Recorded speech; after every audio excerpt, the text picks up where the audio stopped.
daawada si aad u hesho wararkeena iyo muuqaalada aan soo gelino fadlan subscribe kadib riix gambaleelka digniinta si aad u socotid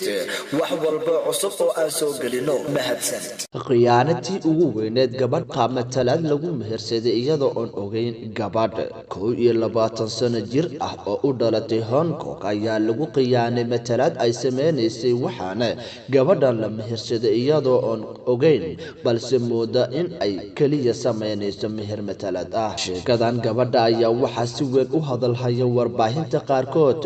waxaana gabadhan mehersaday in aysan aqoon wax xiriir ahna aysan la sameyn xilli ay sameeysay aroos matalaad ah waxa ay xustay gabadhan la khiyaanay in loo sheegay in ay caruusad ka noqon doonto aroos matalaad ah arintaasna ay qayb ka tahay tababar ku saabsan sidii ay u noqon lahayd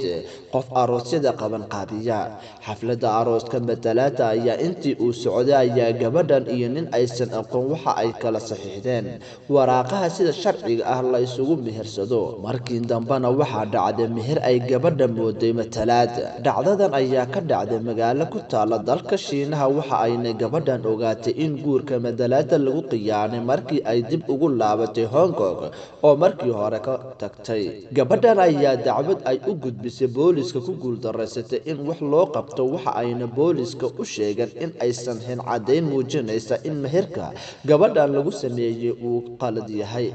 gabadha matalaada lagu mehersaday ayaa hadda raadinaysa wadooyin kale oo sharci ah si ay isaga furto ninka aysan aqoon ee ku guursaday qaabka matalaada ah waxa ayna dacwadeeda u gudbisay ururada kala duwan